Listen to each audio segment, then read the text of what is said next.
96.3, la radio judía de Latinoamérica. Ante el gran aumento de casos, necesitamos cortar con los contagios. Quedarte es cuidarnos. Buenos Aires Ciudad.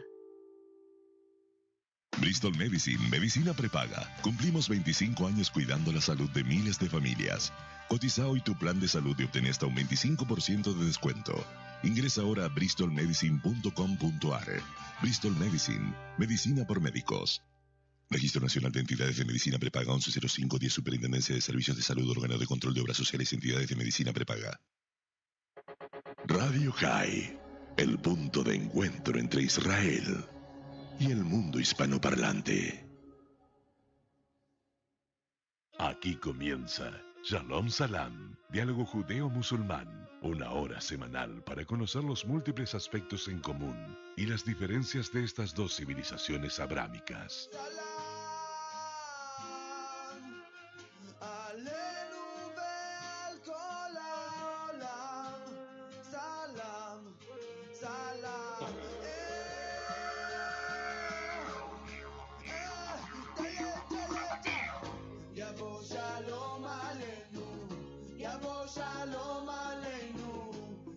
Shalom Aleinu ve'al kulam. 5.781 los años en el calendario hebreo, 2021 los años en el calendario gregoriano y 1442 los años en el calendario musulmán. Buena semana para todos, Shavua Tov. Comenzamos este domingo, como ya es costumbre y una muy buena y sana costumbre, para permitirnos un espacio para interactuar y para conocer la cultura judeo-musulmana en este Shalom Salam. Lo hacemos, claro que sí, junto al imam Marwan Gil y a Ezequiel Antebisaca. Los saludamos, bienvenidos. ¿Cómo estás, Ezequiel? Muy bien, Shavua Tov, buena semana para todos. Imam. Assalamu alaikum, shalom, la paz sea con ustedes, buen día a todos. ¿Todo bien? Muy bien, gracias a Dios. Bueno, la verdad es que gracias a ambos, porque claro, comenzar los domingos de esta forma es absolutamente maravilloso. Nos permitimos un tiempo para charlar sin apuro y para conocer mucho más de lo que es la tradición judía, la tradición musulmana, la religión judía, la religión musulmana. Y lo hacemos también con los oyentes que están ahí siempre en el 54911-3370. Este es el WhatsApp de Radio High. Perdón, no lo dije bien. 54911-3370-0963. Lo que pasa es que hay que poner todos los prefijos. Si usted llama del exterior, 54911 y luego 3370-0963. También estamos en facebook.com/Radio High, en Instagram y Twitter como @FMHigh. Usted nos puede escuchar en nuestro portal, el www.radiohigh.com. Nos puede también seguir a través de la app, tanto para iPhone como para Android, donde quiera que usted se encuentre. Y la verdad, agradecerle a tanta audiencia dispersa por el mundo que siempre nos está estimulando. Bien, vamos a hoy dedicar este programa, si les parece a ambos, a hablar de algunas tensiones, vamos a decirlo así, y vamos a también tratar de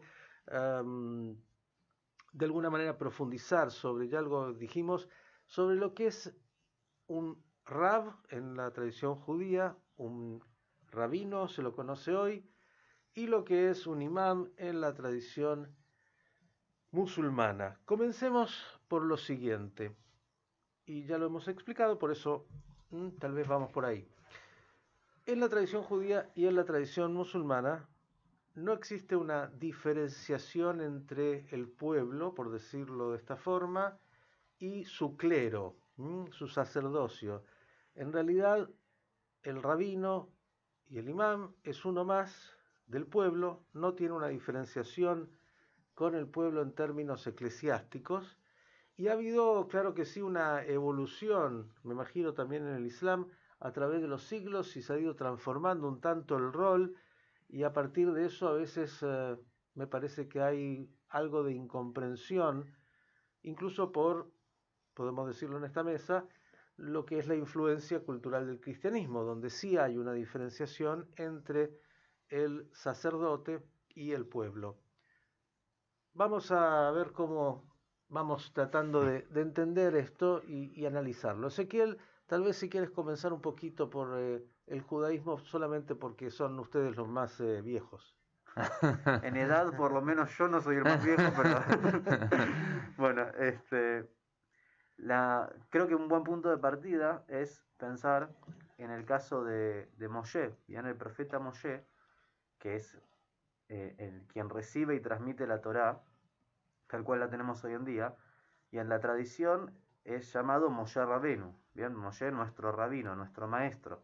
Sin embargo, cuando uno va al texto no solamente del Pentateuco, sino de todo el Tanaj, en ningún lugar aparece Moshe, digamos, el epíteto ese de Rabenu. ¿Bien? Se llama simplemente Moshe, el profeta, el siervo de Dios, el hombre divino, etc.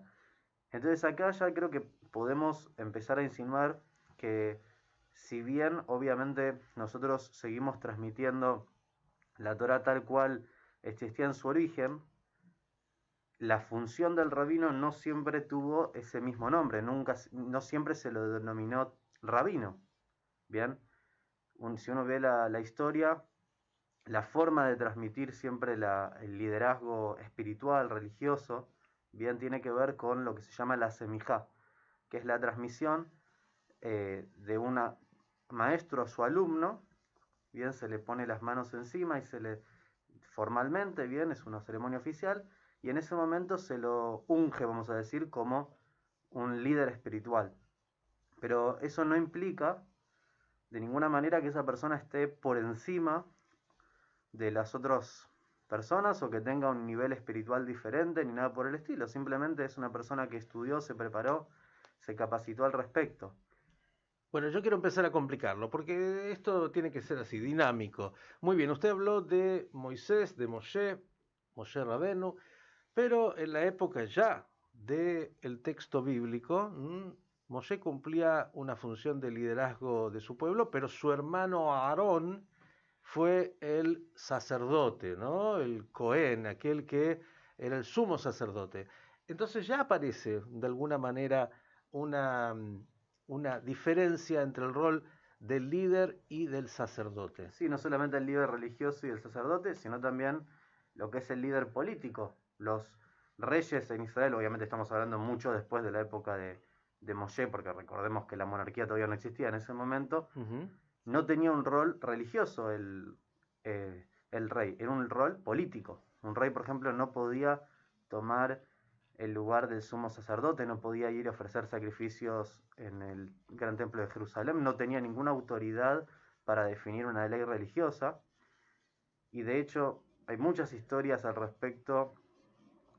Obviamente en el Tanaj, si uno lee constantemente, los profetas están criticando a la casta sacerdotal, diciendo que hacen sacrificios pero sin la intención adecuada, que hacen ofrendas pero sin, digamos, el corazón. Exactamente.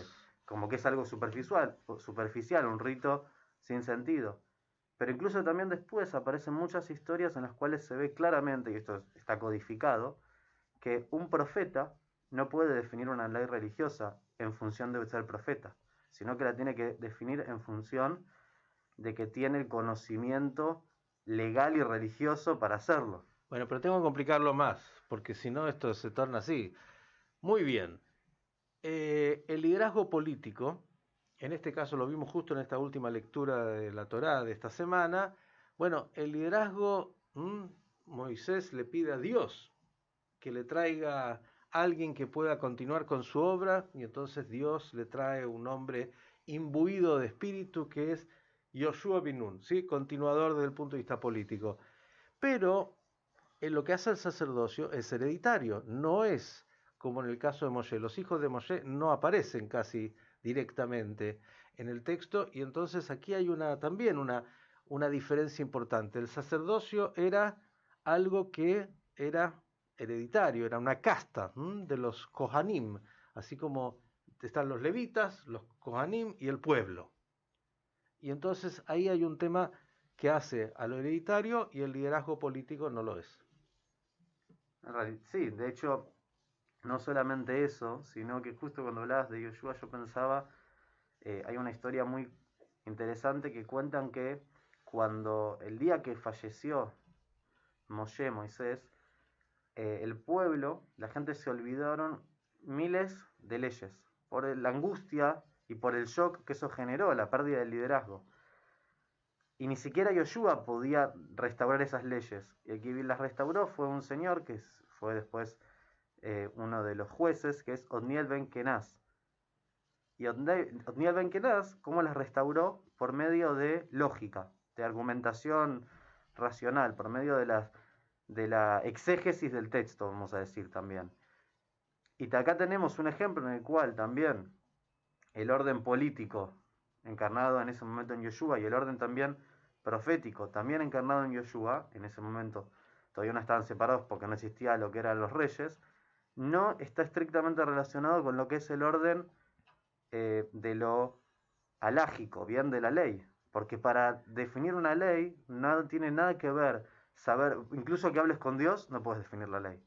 La ley se define mediante herramientas que si bien son transmitidas a través de tradición, obviamente a partir de Dios, surgen de la propia iniciativa humana.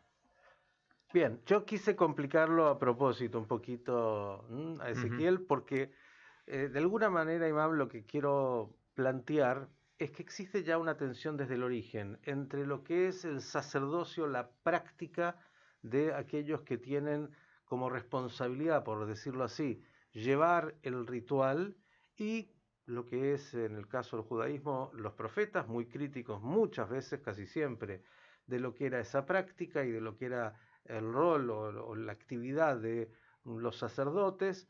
Bueno, todo esto es una permanente tensión que aparece en distintos momentos y distintas maneras. Está el liderazgo político, el liderazgo religioso, y esto siempre está ahí, peleándose, y agregándole esto que decíamos que tanto la tradición judía como la tradición musulmana, el imam y el rabino son uno más del pueblo, es decir, es el pueblo finalmente el que les da la autoridad. Yo me imagino que en el Islam también es así, porque está lleno hoy de imams y está lleno de rabinos, incluso hay más rabinos que judíos, perdón, y me imagino que en el Islam también hay muchos. Digo, ¿cómo en el Islam, cómo se llega a ser imam y cómo se gana ese lugar? Es una muy buena pregunta y creo que también un tema para destacar, porque muchos de nosotros en el occidente, cuando pensamos en un clérigo o en una persona religiosa, inmediatamente lo comparamos con un sacerdote o del mundo cristiano. Pero creo que en el caso del Islam o también del judaísmo tiene una estructura totalmente distinta, porque en el Islam es fundamental no tener intermedios entre Dios y la humanidad del pueblo. El principio elemental del Islam es que no hay nadie digno de ser adorado excepto Allah, y luego incluso después agrega que Mohammed es solamente su mensajero, que él solamente transmitió su mensaje, y por eso en varios versículos del Corán, incluso Dios revela que profeta Mohammed, incluso que para nosotros es el profeta más elevado, incluso él es solamente un ser humano. Entonces, la única persona, incluso por eso, para entender mejor el concepto también de la unicidad de Dios, que es tan importante en el Islam, y ni siquiera permite elevar el estado de un profeta, ¿sí? Entonces no tiene ninguna importancia un imán, porque cuando falleció el profeta Mohammed, la paz sea con él, muy parecido a lo que Ezequiel mencionó, los musulmanes en ese momento también, por la angustia, no querían aceptarlo, que él había fallecido. Y en ese momento el primer jalifa, Abu Bakr, dijo que quien adora a Muhammad, que sepa, Muhammad ya falleció. Pero quien adora a Dios, que sepa, Dios nunca va a fallecer. ¿Sí? Él es el único ser vivo, eterno. Y por eso también en el Islam es fundamental darle a cada uno su respeto o reverencia que él merece. Y un imam, en ese contexto, era para entender, en Corán también aparece la palabra imam, y los primeros imam o los imames principales son los profetas, porque el trabajo de un imam es anunciar los signos, las leyes, los mandamientos de Dios, ordenar el bien en la sociedad y prohibir o expresar o ayudar a la gente de evitar el mal, los pecados. Y esa misión es principalmente que vemos realizada por los profetas. Y luego en la vida del profeta Mohammed, la paz sea con él mismo eligió o asignó algunas veces discípulos que tenían más conocimiento del Islam para en una función como misionero, de ir a nuevas tribus, nuevos pueblos y transmitir el mensaje del Islam. Pero en aquella época, cada musulmán se consideraba también un imam, sea ahora un hombre o una mujer, porque su función era transmitir, propagar las enseñanzas del Islam, ordenar el bien, prohibir el mal. Pero el Corán incluso en un versículo dice que debe ser siempre entre los musulmanes un grupo que dediquen su vida para ordenar el bien y prohibir el mal y que obtengan el conocimiento profundo de la religión. Y en ese contexto luego, con el tiempo, a lo largo, un proceso, surgió entonces el concepto de que ciertas personas dediquen ya desde su adolescencia o como jóvenes su vida para obtener el conocimiento religioso y luego difundirlo. Bien, me quiero quedar con uno de los aspectos que ha mencionado, que compartimos obviamente como ambas tradiciones religiosas, es no se necesita intermediario, es decir, el hombre se comunica de manera directa con Dios y tanto el rabino como el imam son simplemente maestros que difunden, ¿sí?, lo que tiene que ver con las leyes, que tiene que ver con una ética determinada, que tiene que ver con el mensaje, por decirlo así, tanto de la Torá como del Corán. Me parece que en esto hay una gran similitud.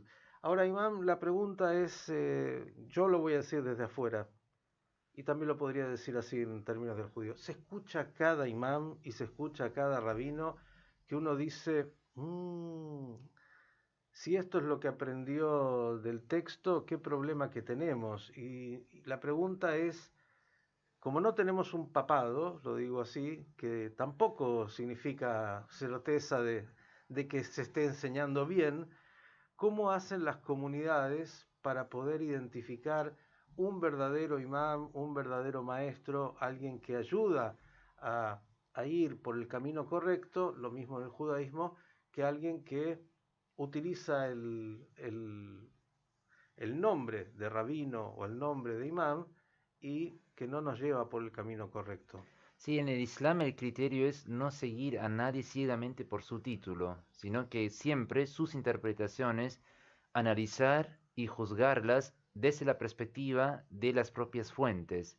Ahora, no importa sea un imam o sea un adolescente o un niño, si su interpretación o sus palabras contradicen a las enseñanzas del Corán, a las enseñanzas del profeta, a la tradición del profeta, entonces hay que rechazarla. Y por eso es para el pueblo musulmán muestra la importancia de que cada miembro obtenga el conocimiento y la educación. Y obviamente en ese contexto es entendible que no cada uno no tenga el acceso.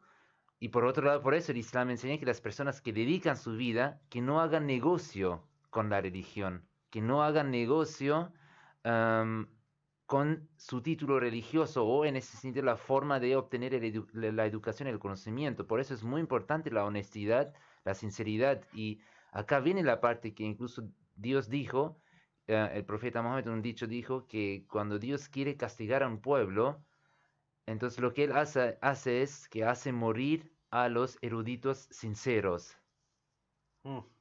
Y cuando ya no hay más eruditos verdaderos, entonces ese es el momento que cada uno sale como el nuevo erudito y empieza a difundir y a hablar en nombre de la religión. Y ahí es como la muerte o la destrucción de un pueblo. Qué bueno lo que nos ha dicho, Iván. Yo recuerdo que en el Talmud, de hecho, se enseñaba que cada uno tenía que tener una profesión. De los que eran en esa época maestros, uno era zapatero, otro era... No debía vivir de lo que es la enseñanza y ese rol de maestro. Y ese es un tema por sí mismo muy interesante también. Estamos hablando de no estamos hablando mal de nadie, estamos hablando del rol rabínico, el rol de los imam, lo que significa y lo que significa también esta tensión que muchas veces existe y también esta tergiversación de depositar en el imam o en el rabino alguna santidad particular y como muy bien han dicho ambos, a tener siempre sensibilidad y a saber que son maestros, humanos, con las limitaciones, virtudes y también defectos. De hecho, entre más virtudes tiene alguien, dice también en las fuentes judías, más fuerte tiene el instinto del mal. Es decir, ambos instintos están ahí trabajando muy fuerte. En la potencia del instinto del bien y del mal son muy, muy importantes, así que siempre hay que tener atención.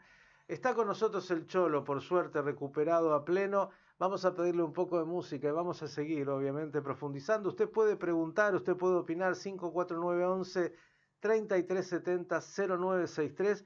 Y vamos a también después tratar de ver, porque, claro, fuimos a la época bíblica, fuimos a los orígenes del Islam, pero también hoy el mundo contemporáneo tiene nuevas realidades que vale la pena poder analizar. Música y seguimos.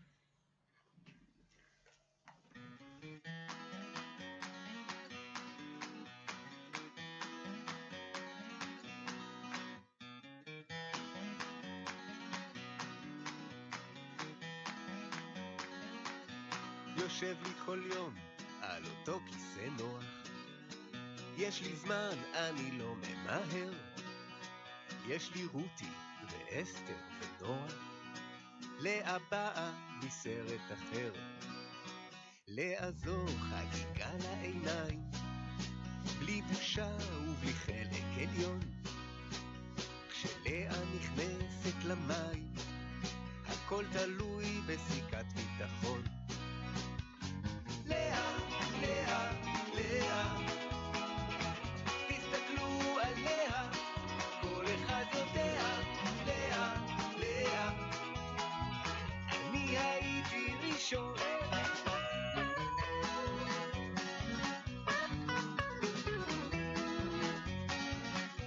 פוסעת לאט, מציגה את רגליה, מזיזה רק את מה שחשוב, פה בחוק שמה הולך לפניה, בלעדיה הים לא רטוב.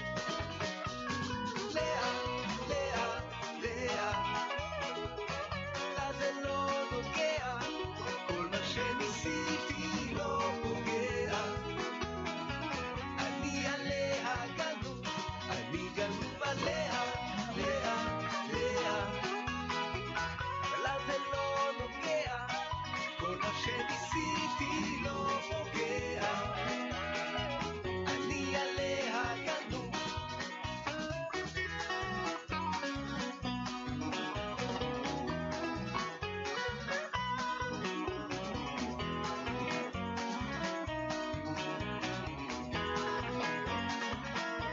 יושב לי כל יום על אותו כיסא נוח, יש יפות עוד יותר, יש לי רותי, אסתר, נועה, רק ללאה אני לא חסר. לאה, לאה, לאה.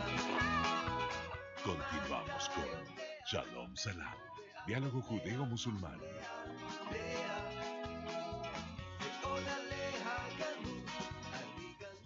Bien, y tenemos muchísimos mensajes que quiero rápidamente, aunque sea comentar. Rosa, que nos saluda, entiendo, desde Ranana. Cecilia Karsenblatt, que nos saluda también desde aquí, nos manda unos aplausos. No sé muy bien de qué se tratan los aplausos, pero mandó aplausos. Nuestro querido Luis Fuensalida, que nos dice Shavua Tov Lekulam, buena semana para todos. Karina Levick nos dice también buena semana, espero que hayan tenido un hermoso Shabbat y un feliz día del locutor, es verdad, fue el día del locutor ayer, así que saludos a todos los locutores, especialmente a los nuestros, que con esa voz maravillosa, ese don que tienen y ese tinte nos producen tantísimo placer de escuchar. También tenemos a Jackie Ceballos, dice Shavuot, siempre debemos accionar para que ese reencuentro diario se produzca, reparar todo aquello de lo que somos responsables para reconstruir una vida de unidad con Hashem y otros. Muy bien lo que nos dice como siempre, Jackie. Daniel Alberto Pinco nos dice un abrazo a Dani Tachansky en Chabad, la figura del Rebbe, cómo funciona, wow. El Rav Nachman también lo hace partícipe. Bueno, preguntas de alguna manera estaba formulando sobre las figuras del Rebbe. También tenemos a Daniel Gómez desde los Estados Unidos, que nos manda una muy bella foto, entiendo, de él y su mujer. Ah, claro, celebrando 20 años de casados, así que el deseo de felicidades para ellos. Bellísimo, se lo ve a ambos, no puede ser, se habrán casado muy jovencitos. Bueno, gracias por compartir y por estar, que de eso se trata. Seguimos en este encuentro de diálogo judío-musulmán. Aquí en la pausa hablábamos de las tensiones que existen entre lo que es el liderazgo político, el liderazgo espiritual. Hablamos de la tensión entre los profetas y los reyes, hablamos de siempre los profetas muy críticos de los sacerdotes, y estábamos hablando del rol del rabino y del rol del imam, y poder distinguir, poder saber y llegar a conocer. Ezequiel, decías que la smijá, lo que es la ordenación, como hizo Moisés con Yoshua, pero no era liderazgo en realidad espiritual, sino político, aunque ahí estaba un poco más mezclado aún, es poniendo las manos del maestro al discípulo. Él sentía que ese discípulo podía continuar con ese mensaje. Pero bueno, después vienen todas las deformaciones habidas y por haber, y en realidad el rol del rabino, que siempre tiene que ser un maestro, es como que ha tendido a ser también transformado en el tiempo en algo. En la tradición judía, y ahora voy también al imam, existe lo que se llama el Sheliach Tzibur, el enviado de la congregación, que es el que lleva la oración, que lleva la plegaria. Sheliach Tzibur se parece, creo que también en el imam, en el Islam. Pero bueno, a ver si nos explicas un poquito esto. ¿Qué es este Sheliach Tzibur? Empecemos diciendo que, como decíamos antes, ¿no? Algo que me parece esencial remarcarlo, que cuando hablamos de un rabino, de cualquier tipo de liderazgo espiritual o religioso, estamos hablando de seres humanos como vos o como yo, que son falibles, que se pueden equivocar, que tienen su vida personal también, que pueden tener un mal día, un buen día, estar de mal humor. Si bien por supuesto se supone que somos personas que intentamos trabajar nuestras cualidades, también podemos cometer errores. Entonces, a la hora de hablar de todos estos temas, es fundamental tener esto en cuenta. O sea, pensar que alguien porque tenga un título, o porque la congregación defina que, por ejemplo, como decía muy bien Miguel, es el Sheliach Tzibur, por ejemplo, una persona que es la que lidera la oración, bien, la plegaria, lo que se llama el Hazán también, bien, o una persona que es el que lee la Torá en el culto, bien, el Baal Koré, el que sigue la lectura durante la semana o también en Shabbat, que esas personas, solamente por el hecho de tener ese conocimiento, que es un conocimiento técnico, hay que tenerlo, hay que saberlo y hay que tener las intenciones correctas, y hay que, por supuesto, ser una persona temerosa de Dios y preparada para hacerlo. Pero por supuesto esa persona también puede tener, por ejemplo, un problema personal en su vida y quizás estar ese día lamentablemente no 100% conectado, y quizás le hacen, cuando contesta una pregunta, no poder dar la respuesta adecuada. Y eso es muy importante, o sea, tener el criterio y el sentido común. Cada uno de nosotros, a través del estudio y a través de la profundización, para tomar un criterio propio. Importante decir sobre esto que está planteando Ezequiel, también lo vamos a llevar al Islam, que en realidad, para cumplir con la función de Sheliach Tzibur, aquel que hace de alguna manera de enviado de la congregación para conducir la plegaria y algunas otras cosas, la persona tiene que estar apta. Y hay leyes muy específicas en relación a qué significa ese estar apto, y la verdad es que no debería ser en ese momento el Sheliach Tzibur si no estuviera en esas condiciones de aptitud que la ley misma establece. Pero a veces, claro, la realidad impone otras cosas. Yo quiero aprovechar esto para ir al imam y preguntarte un poco esto sobre el tema del poder, porque creo que lo que se juega acá muchas veces es esto de, bueno, el poder, porque si hay un poder, digamos, no voy a decirlo peligroso, pero podría ser muy mal usado, es el poder de lo religioso, el poder que tiene un hombre que de alguna manera trata de buscar lo divino, y algunos a partir de eso dicen, bueno, no, este hombre está más cerca de Dios y Dios tiene con él una conexión especial. Y hay como una faceta humana de necesitar acercarse a lo trascendente, a lo sagrado. Y digo, hay que ser muy sensible a eso del manejo de lo que es el poder, y ser muy cuidadoso también de aquellos que a veces quieren utilizar ese poder, ¿no? Exactamente, Miguel, y eso me acuerda en el fundador de la Comunidad Musulmana Ahmadiyya, Asus Santidad Mirza Ghulam Ahmad, la paz, en uno de sus textos, él destaca y nos enseña a los miembros y dice que no se conviertan en adoradores de santos, sino que se conviertan o háganse santos. Quiere decir, en ese contexto, ahora la palabra santa no significa ahora elevarse a un ser divino, sino que santo en ese contexto, una palabra justa, una palabra que logra luchar, eliminar, erradicar su propia maldad.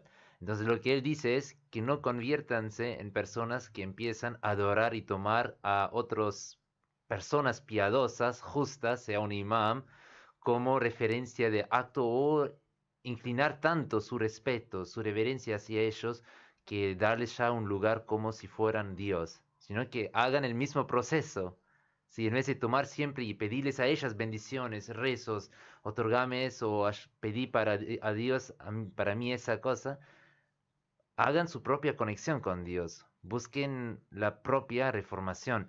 Y creo que el problema surge en los términos religiosos cuando los clérigos o los eruditos en ese contexto no solamente transmiten el mensaje, sino que empiezan luego a juzgar también la fe de cada individuo o empiezan también a actuar en nombre de Dios en la tierra. Y creo que ese es el gran problema, que el Corán aclara en los versículos del Corán que incluso la responsabilidad de un profeta, del profeta Mohammed, la paz, es solamente, y en árabe se usa la palabra balagh, que es transmitir, que llegue el mensaje hasta la persona. Y luego dice, hisab es pedirle a alguien la cuenta, ¿sí? Que justifique luego sus acciones, sus decisiones. Y Dios dice que hisab, pedir la cuenta, es mi responsabilidad, es mi trabajo. De alguna manera, Imam Ezequiel, me parece, ¿no? Y estamos hablando de temas muy concretos y muy actuales, porque son todos muy actuales, de la condición humana, es que cada uno tendría que transformarse a sí mismo en un maestro.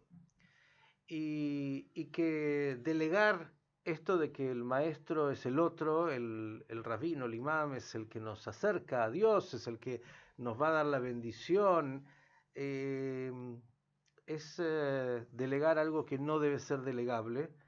Y algunos, porque lo humano es así, en esto del poder, lo utilizan de mala manera. Es decir, ya que me dan el poder de que yo soy el que doy la bendición, yo soy el que tengo algo especial, me la creo y termino a veces de hacer que una congregación, por más respeto que se le deba al maestro, termine transformando al maestro en algo que en nuestras tradiciones culturales no existe. Es un hombre con las limitaciones del hombre, que nace, vive, muere, puede refinarse, puede elevarse, puede tener una comprensión tal vez más acabada y más profunda de los textos porque ha dedicado o más tiempo o porque tiene una particular sensibilidad, pero sigue siendo un hombre. Digo esto, pongo el énfasis porque me parece que a veces ha habido, y lo digo a través justamente de la incorporación de otra tradición religiosa que es muy distinta de la tradición judeo-musulmana, esto de una santidad y a partir de eso, el que imparte una determinada bendición. Ejemplo, y para que ambos también lo traigan, en la tradición judía algunos dicen, bueno, me casó el rabino X, me casó el imam X. Y la realidad es que en el judaísmo, Ezequiel podrá ratificar o rectificar, el matrimonio es un contrato entre una pareja. entre el novio y la novia, es un contrato como los contratos, y lo que hace, y no es necesario tener un rabino ahí para hacer eso, lo que hace el rabino o lo que hacen dos testigos que cumplen con ciertas normas es ser testigos justamente de ese contrato y dar fe del contrato. Pero ningún rabino te casa. El rabino nada más participa. Entonces digo, a veces se deforma porque en la tradición cristiana sobre todo, el que imparte los sacramentos, el que imparte esa bendición como un mediador de Dios es el sacerdote. En la tradición judía, y entiendo que la islámica, no es así, y creo que vale la pena poder poner énfasis, Ezequiel. Sí, has dicho muchas cosas, pero en resumen, esto es muy importante. En el tema del casamiento, por ejemplo, el rabino no es, como decías muy bien, no es alguien que está santificando nada. Quienes se santifican o se consagran a sí mismos firmando ese contrato son los propios novios, y el rabino es simplemente como decías vos, alguien que certifica esa unión matrimonial. Y también quiero recalcar algo que decías, que es muy importante, el concepto de Asele Harrab, ¿bien? Hazte de un maestro, de un rabino. Y esto, hay muchas interpretaciones, pero una de ellas es muy importante tener un rabino, alguien al cual uno le tenga confianza, y obviamente no estamos hablando simplemente de alguien al cual uno le pregunta una guía, cuestiones técnicas, digamos. No estamos hablando de qué hago en esta cuestión legal, sino estamos hablando de cuestiones también que hacen al desarrollo personal, espiritual de cada uno. Una guía, muy bien como decía Miguel, para la vida. Pero hay otra explicación que tiene que ver con hazte un rabino, vos mismo, hacete un maestro. Hacete un maestro para vos mismo. Es decir, estudiar, profundizar, conocer y formar un criterio propio. Y yo siempre recuerdo en este sentido una conversación que tuve con mi rabino hace ya varios años, en el cual yo le planteé una serie de inquietudes personales. Y la respuesta que me dio fue inolvidable. Me ayudó a resolver ciertas cosas, etc. Y yo estaba esperando que me dé una respuesta concreta. ¿Hace esto o hace lo otro? Y él me contestó, Ezequiel, no te voy a dar el lujo de pensar por vos. Vos tenés que pensar por vos mismo. Yo te ayudo a buscar las herramientas, pero la definición, la decisión tiene que ser tuya. Y yo creo que ese es un buen criterio a la hora de buscar un rabino. Si el rabino no sabe decir no sé, no sabe de ayudar a pensar, sino que siempre da una respuesta prefabricada, entonces yo creo que eso no es un maestro, sino que es, no sé, una fábrica de robots. Me encantó, no sé quién es, pero debo decirle, no importa, que esa respuesta es para la vida brillante. Esto de yo no puedo responder por vos, lo que tienes que responderte vos mismo, porque finalmente la vivencia existencial es única y personal. El Rab no puede vivir la vida del otro, solamente puede tratar de escuchar, de acompañar, de dar herramientas en lo posible, pero saber que el otro tiene que descubrir sus respuestas, que me parece tan importante, a partir del estudio, a partir de todo lo que pueda desarrollar, y la manera de estudiar es estudiar textos, pero más que textos, la vida también enseña mucho. Quiero, además de saludar a gente que tenemos en el Facebook, recordar algo más para llevarlo al imam.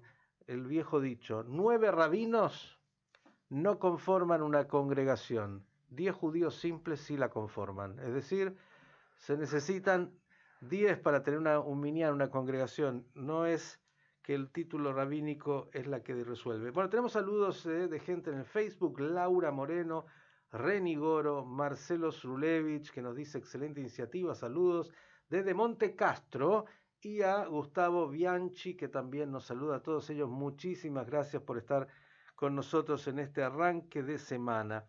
Vamos a ir al imán porque tenemos además una pregunta acá, bueno, que sirve para todos. Dice, ¿cuántos puntos en común? Nos dice nuestra querida Cecilia. Dice, lástima los extremistas que provocan los crueles enfrentamientos. Esto en términos de enfrentamientos seguramente entre ambas religiones, pero también internos, ¿no? Porque yo creo que muchas veces vemos mucho más lo que es hacia afuera, pero dentro de nuestras propias congregaciones, los extremistas terminan por producir adentro también un enorme daño, con posturas donde Yo lo voy a decir, ustedes no tienen por qué, porque además están en otro lugar.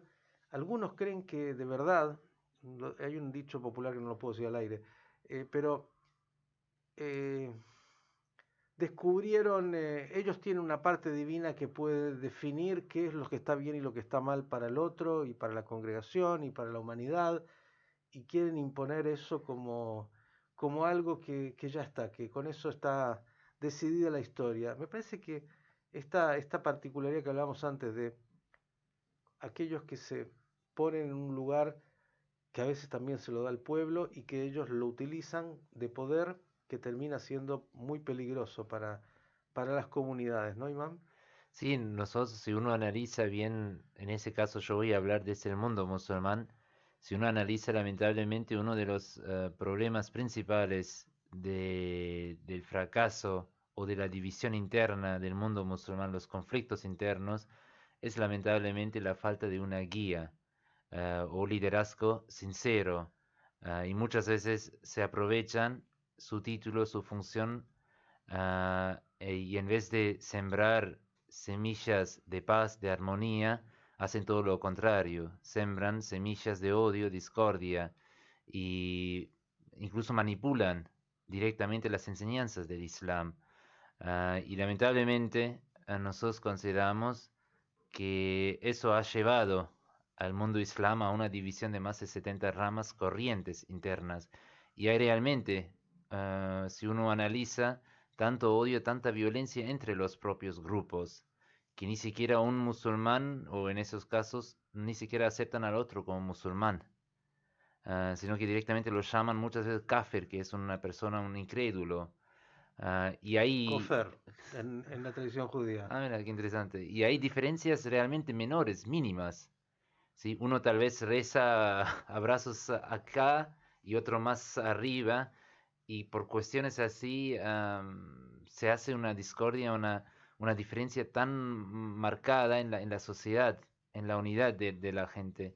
Y nosotros consideramos que eso también fue una gran profecía del profeta Mohammed, la paz sea con él, que él dijo sobre los últimos días de su pueblo, del mundo musulmán, y dijo que la peor criatura serán los clérigos, ulama, él usa la palabra ulama, pero no dijo que mis clérigos, dijo los clérigos de aquella época, las personas que van a proclamar, van a afirmar ser clérigos musulmanes, pero no serán mis seguidores. Y dijo que ellos serán la peor criatura, porque van a usar o intentar usar mi religión, mis enseñanzas. Y lamentablemente, como ya destacamos acá, la clave es que el pueblo se eduque y que no base todas sus decisiones solamente siguiendo ciegamente al clérigo. Eso es el gran problema que tenemos en el Medio Oriente, en los países musulmanes, que muchas de la gente ni siquiera abrió ni siquiera una vez el Corán, sino que todo lo que ellos aplican o hacen en nombre de Islam es todo lo que enseña el imam en la mezquita. Si ahora él dice que hay que matar a los judíos, a los cristianos o a otros musulmanes, ellos realmente piensan que es eso lo que dice el Corán y olvidan que el Corán dice que quien mata a una persona inocente es como si hubiera matado a toda la humanidad. El mismo fenómeno con los derechos de la mujer, el trato hacia minorías. Y ellos lamentablemente realmente piensan que eso es el Corán, porque nunca abrieron el Corán, nunca escucharon, nunca fueron a las fuentes. Y toda la información, por ejemplo, el clérigo dice, incluso tenemos casos tan raros, incluso hasta hoy en día, que dicen, por ejemplo, hablar inglés es un pecado, Mm. ¿sí? O ir a una escuela para una mujer o a la universidad es un pecado, ¿no? Entonces, esa tradición, los fenómenos sociales, por ejemplo, entre los talibanes o otros grupos, y lo mezclan, lo manipulan tan fuertemente en nombre del Islam, y la gente lamentablemente por su ignorancia no sabe lo que está ocurriendo. Qué importante lo que nos está diciendo el imam Marwan Gil, porque creo que esto, como decía, tiene que ver con las características humanas en general, pero esto de estudiar. En el judaísmo, Ezequiel, bueno, el Talmud Torah, el estudio de la Torah, siempre fue absolutamente central y básico, ¿no? Es decir, casi no teníamos analfabetos. Digo teníamos porque en la vida y en el camino, claro, ha habido otras cosas que han pasado, sobre todo en los últimos siglos, donde el judío medio por lo menos sabía leer fácilmente el texto de la Torá, sabía, el que no sabía leerlo con Rashi sabía alguna otra cosa, todos tenían una formación mínima que permitía, ¿sí?, que, bueno, pudiera pensar solo desde algún lugar con el texto. En los últimos siglos, a partir de de la ilustración, del iluminismo y de la salida de alguna manera del gueto, etcétera, etcétera, con todo lo que trajo de bueno, también trajo la pérdida importante de lo que era esa tradición de estudio. Y hay mucha gente que de veras no puede mínimamente tener los parámetros necesarios y entonces cae en que el rabino de turno le va a decir lo que él no puede saber. Parece que hay algo de esto, ¿no? Yo creo que es fundamental, y acá creo que podemos hacer una autocrítica también, ¿no? Como maestros, cada uno desde su lugar, poder transmitirle a la gente no solamente una respuesta concreta que a veces la necesita, sino también dar herramientas para que cada uno pueda independizarse y poder tener independencia en el estudio, por ejemplo. Un criterio, como decíamos antes. Lamentablemente vivimos en un mundo en el cual la amplia mayoría de los judíos han perdido incluso la capacidad de saber leer y escribir en hebreo con fluidez, cosa que a lo largo de la historia hubiera sido absolutamente impensable. Y eso implica que incluso una persona que tiene el interés pero no tiene el conocimiento, tiene que basarse muchas veces en traducciones. Y sabemos perfectamente que las traducciones muchas veces tergiversan, y cuando no tergiversan, asumen un punto de vista que es el del traductor, que puede ser muy válido Traductor y y muy correcto, pero claro, no necesariamente Claro. es el original, exactamente. De hecho, creo que el imán había comentado que en el caso del Corán siempre toda traducción tiene que venir con el texto original en árabe, lo cual me parece más que interesante. Y por eso, como decía antes, creo que podemos hacer una autocrítica nosotros, cada uno desde nuestro nivel, y empezar a generar ese cambio. O sea, si uno va a enseñar, como decía antes, no solamente una respuesta puntual, sino también generar la capacidad de que cada uno pueda empezar a estudiar por sí mismo. Porque si no, reproducimos este círculo vicioso de desconocimiento y de ignorancia que lleva a que la gente pueda ser más fácilmente manipulada, incluso con la mejor de las buenas intenciones. No necesariamente el liderazgo, necesariamente el líder está manipulando para mal, quizás realmente está transmitiendo algo que él considera que es correcto. Y también, y con esto cierro, creo que es muy importante cada uno de nosotros distinguir claramente en lo que sabemos que dice la Torá, este es el mensaje, y lo que nosotros pensamos a título individual. Y no decir, no, esto es lo que dice la religión, cuando en realidad estamos diciendo lo que nosotros pensamos. Porque sabemos que eso puede generar muchísima confusión y puede llevar, lamentablemente, bueno, sabemos las consecuencias, las vemos todos los días. Bien, vamos a tener música, estamos hablando de temas muy sensibles pero muy necesarios, ¿eh? Tratar de, sobre todo, tener, bueno, las herramientas para estudiar, desafiarnos a estudiar, no quedarnos con lecturas y decir esta es la única y la definitiva, saber que los textos, en este caso del Corán y del Tanaj y la tradición judía, la tradición musulmana, con sus bibliotecas enormes, tienen que ser lugares que nosotros podamos confrontarnos y podamos acceder a ellos, que no tengamos miedo de estudiar y que podamos escuchar a muchos y diversos y no comprar fácilmente nada, sino que hacer nuestro camino de investigación y de estudio. No en esta época del fast food, comer rápido, sino saber que hay que trabajar. Para saber hay que trabajar y hay que estudiar. Solo un poquito de música, nos quedan algunos minutos para seguir en este diálogo judeo-musulmán, arrancando la semana, cuántos temas interesantes que seguramente a usted también lo llevan a hacerse algunas preguntas.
Continuamos con Shalom Salam, diálogo judeo-musulmán. Bien, y nos quedan unos minutitos y vamos a tomar dos temas así muy rápido, obviamente. Todo el resto vaya y estúdielo y siga estudiando porque de esto se trata. Bien, hay como dos visiones, voy a decir, en el judaísmo y después a ver si en el Islam funciona parecido. Uno, entre más negro, lo voy a decir fácil, entre más negro te vestís, más santo sos. Parecería que más barba, más vestimenta negra, entonces eso te da un determinado nivel de santidad y espiritualidad. Y por el otro lado hay como una especie también, y esto delegamos en aquellos que cumplen y observan, es decir, un termómetro de cumplimiento de preceptos, es decir, la Torah dice ta, ta, ta, ta, bueno, vestís con ropa de tal, bueno, una a favor, otra, dos en contra, digo, y entonces la tabla de posiciones de cuánto es tu observancia. Esto me parece, Ezequiel, que también es un tema que debería ser pensado. A ver, ¿qué dirías? Yo creo que ahí ya estamos partiendo de una premisa errónea, de dos premisas erróneas, mejor dicho. La primera es juzgar uno desde afuera porque uno nunca sabe las intenciones que tiene cada uno, de dónde viene ni hacia dónde va.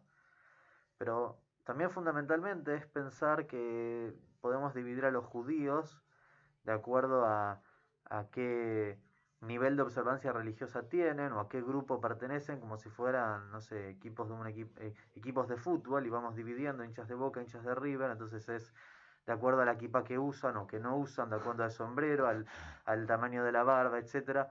Y creo que eso es un error, porque si bien es correcto que cada uno tenga una línea y es respetable, lo que es incorrecto es dividir y pensar que no podemos dialogar por un lado, y por otro lado pensar que unos son mejores que otros simplemente por cómo se visten o por cómo rezan o por las apariencias. Dicho esto, también es verdad que el ser y la esencia tienen que venir acompañados de una cierta apariencia, porque en definitiva el cómo también hace al qué.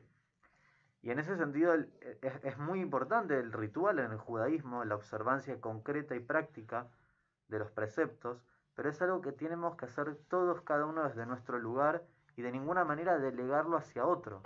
No es que, ese es religioso, entonces ese tiene que rezar o tiene que hacer beneficencia, y yo que no soy religioso estoy exento de esas cuestiones, sino que cada uno desde su lugar tiene que poder crecer a nivel espiritual. Y por supuesto, cuando hablamos de espiritualidad hablamos de la esencia, que es transformarse en un mensch, es decir, en una persona íntegra de bien. Ese es todo el objetivo de la Torá, y creo de cualquier religión. El núcleo se trata de esto, de la ética.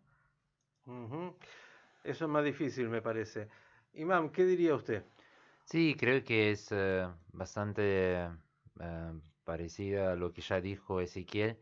En el Islam también creo que es lamentablemente siempre las características de personas superficiales que quieren limitar su fe en cosas materiales o cosas exteriores, ¿no? Por ejemplo, en ese caso, si uno piensa que tener una barba larga o tener una gorra, o en el caso de una mujer que si piensa que solamente ponerse el velo ya es el fin de su viaje o de su fe, entonces es un concepto muy erróneo. Por eso incluso el Corán dice que malditos son las personas que hacen la oración. Y obviamente si uno lee hasta tal punto, entonces piensa, wow, muy fuerte.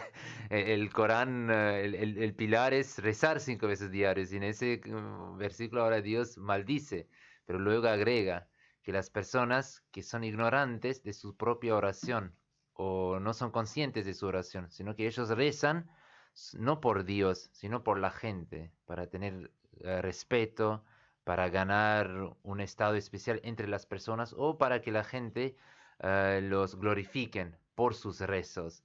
Entonces, por eso es muy importante, obviamente, la intención también, como vos ya dijiste, por eso incluso el profeta dijo que cada acción depende de su intención.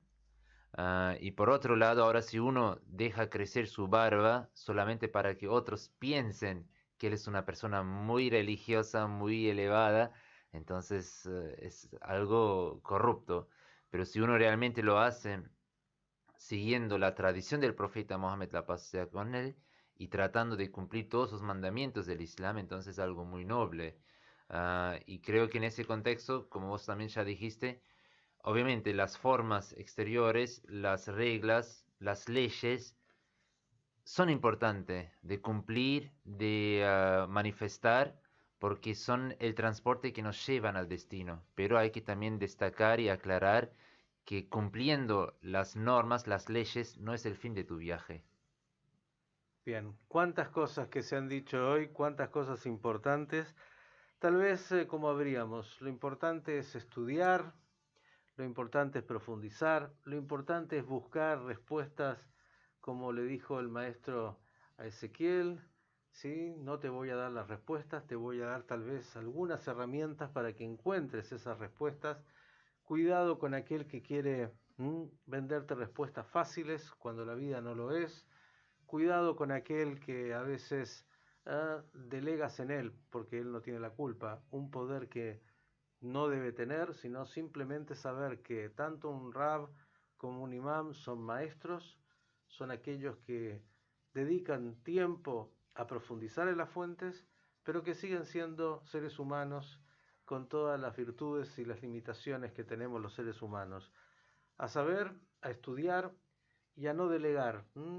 Cada uno, como dijo el imam hoy, se conecta de manera directa, no necesita intermediarios. Sí necesita, como todos necesitamos en el camino, acompañarnos, estudiar juntos, tener posibilidades de interacción, y cualquiera puede ser maestro en tu vida. Ojalá tengamos la capacidad de reconocer a los verdaderos maestros y, como enseña la tradición judía, hazte de un maestro y encontrarás un amigo, que puedas encontrar un verdadero amigo que te ayude a conocer, a profundizar, a saber y a encontrar mucha de la riqueza que tienen las religiones para aportarnos y que están ahí, a nuestra disposición. Gracias a todos. Se viene ya la vuelta al mundo en 60 minutos. Natalia Nivieskikiviat con Matilde Sánchez y el doctor Mariano Causino, todos ellos nos van a llevar a dar una vuelta por el mundo. Nosotros les deseamos a todos que tengan una fantástica semana, que por favor cada uno se siga cuidando. Todavía el mundo requiere de que todos estemos siempre cuidándonos, pero particularmente en estas épocas. Buena semana y gracias. Hasta aquí fue Shalom Salam, diálogo judeo-musulmán. Los esperamos la próxima semana.